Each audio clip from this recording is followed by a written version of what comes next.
atau merasa bahwa mereka ingin merdeka, vakumkan pemerintahan, vakumkan DPR, vakumkan gubernur, vakumkan DPR semua kabupaten kota. Merdeka nggak? Merdeka. Tapi yang sekarang terjadi kan nggak begitu. Pada saat mereka lapar, mau lapar, baru menyuruh aktivis-aktivis ini menyuruh orang-orang Aceh yang SDM-nya rendah itu nyuruh demo. Ah, suruh demo, suruh kritik pemerintah. Ini kan semacam orang-orang yang di apa istilahnya ya, kalau bahasa saya itu memang yang dibudidayakan oleh elit politik di Aceh. Dan mereka tidak sadar bahwasanya mereka itu sedang dipolitisir oleh orang itu. Ya seolah-olah benar, tapi kesalahan itu di internal mereka.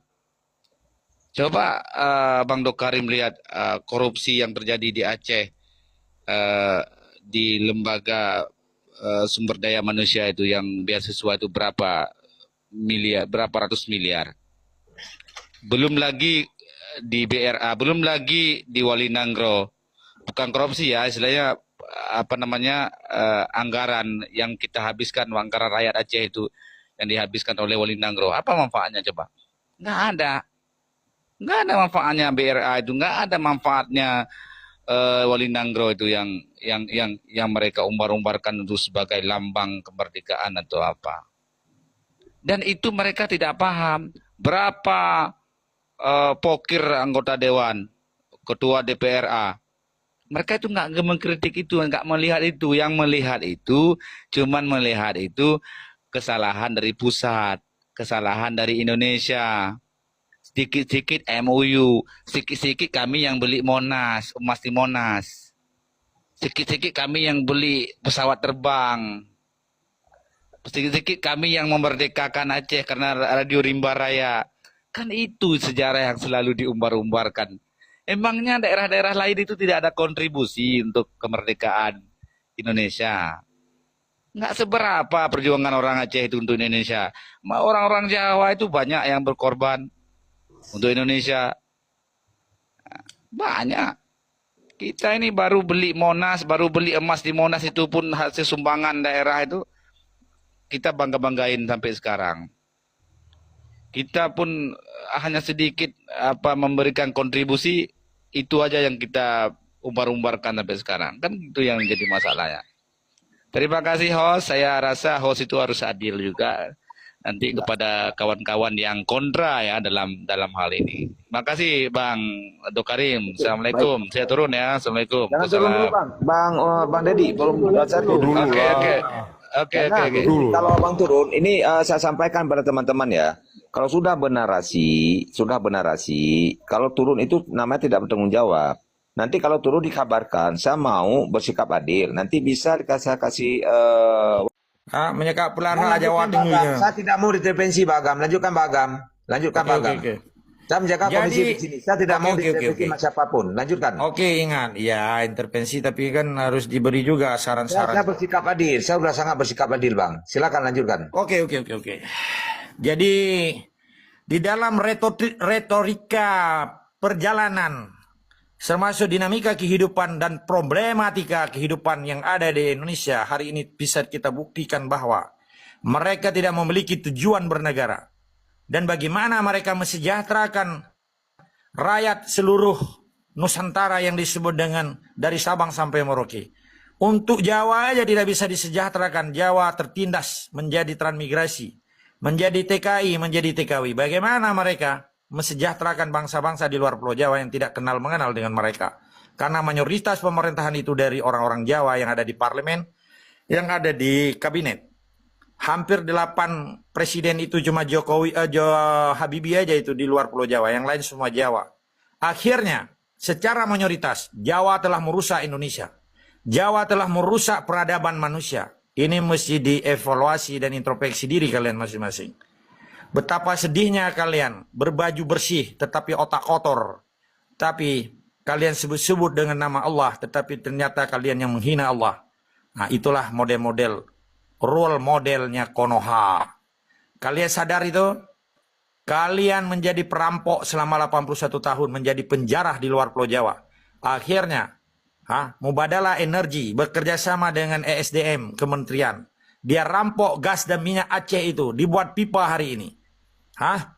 Kalian sadar itu? Kalian bagian daripada perampok dan penjara bumi Aceh, bumi Papua, bumi di luar Pulau Jawa semuanya.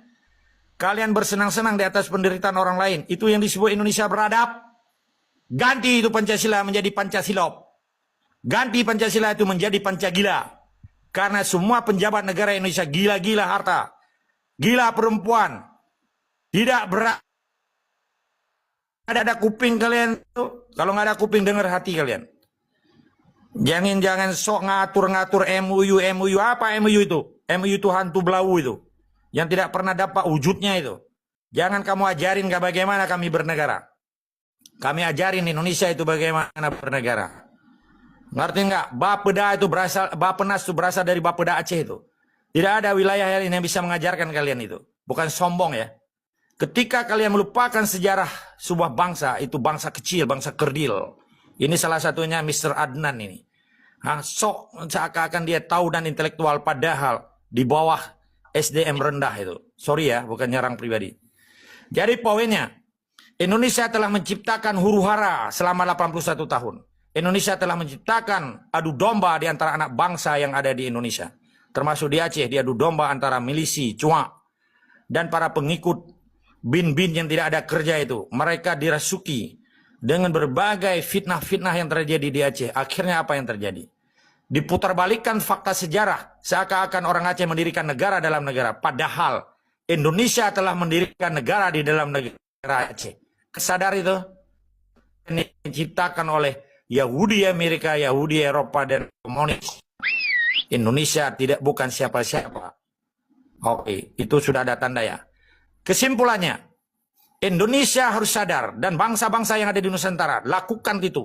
Revolusi total, gulingkan Indonesia itu, dan kembali ke asas tunggal. Namanya bangsa sejarah Jawa, bangsa sejarah yang ada sejarahnya dengan bangsa Sunda, bangsa Banten, bangsa Betawi, bangsa Madura, bangsa Celebes, bangsa Bugis, bangsa Banjar, bangsa Manado, bangsa Ternate, bangsa Maluku, bangsa Papua, bangsa Aceh, bangsa Melayu, Melayu Dili, Melayu Sriwijaya, dan seluruh bangsa-bangsa harus bangkit untuk mengusir administratif Indonesia. Itu selama ini mereka pengacau besar dan pengacau liar di seluruh Indonesia yang menamakan dirinya Indonesia. Apa bedanya dengan Amerika? Walaupun kita akui itu super adidaya dan negara anggota PBB. Di mata hati Islam, di mata hati manusia, mereka hanya sebatas perampok dan penjajah yang bergaya borjois, yang cara mikirnya oportunis dengan cara-cara pragmatis. Itulah Indonesia, sebuah negara boneka, hingga akhirnya jangan dipuja dan dipuji. Siapa saja yang memuja dan puji Indonesia, dialah jahanam hidupnya. Tidak akan pernah mati syahid, tidak akan pernah mati husnul khatimah. Ini dengar baik-baik ini. Karena negara itu negara sekuler, bukan negara agama. Ingat ini. Walaupun ada sebagian tungku-tungku Pancasila di Aceh itu. Dia nafikan perjuangan Islam di Aceh. 37 kerajaan Islam di Aceh. 8 wali negara Islam di Aceh.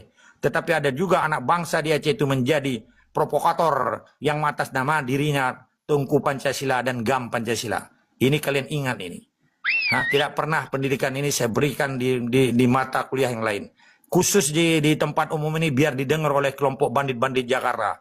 Fir'un Jakarta dan sihir-sihir Jakarta telah disebarkan seluruh Nusantara untuk melumpuhkan kekuatan Islam seperti hari ini.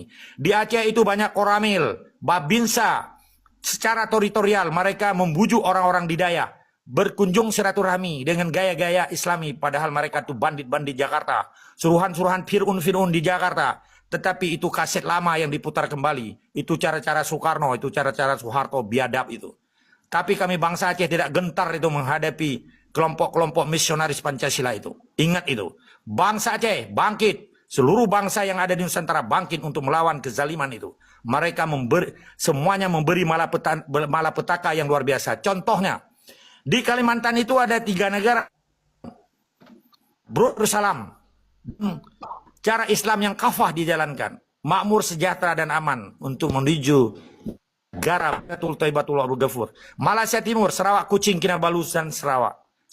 Mereka aman, tidak ada bencana alam, tidak ada apa-apa. Kenapa di luar itu Indonesia terjadi bencana yang luar biasa pada satu daratan, satu pulau?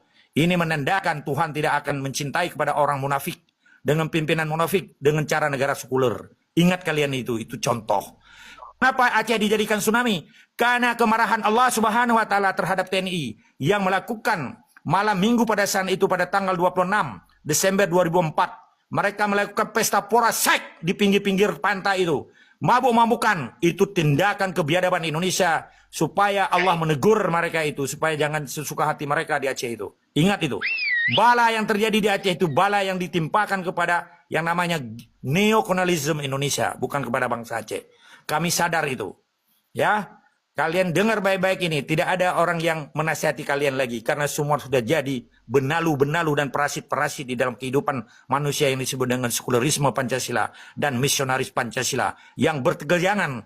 Yang menamakan Indonesia. Tetapi otaknya bukan Indonesia sebenarnya. Itu yang disebut dengan gaya-gaya feudalisme. Gaya-gaya sekulerisme. Maka kesimpulan. Tidak ada tempat lagi Indonesia di Aceh. Karena dia sebagai pendatang haram dan penjajah di Aceh. Wah Aceh bersatu padu di bawah arahan ulama. Semoga kita kembali bisa mengusir yang namanya Indonesia itu. Indonesia tidak ada tempat di Aceh dan di seluruh Nusantara. Selamat.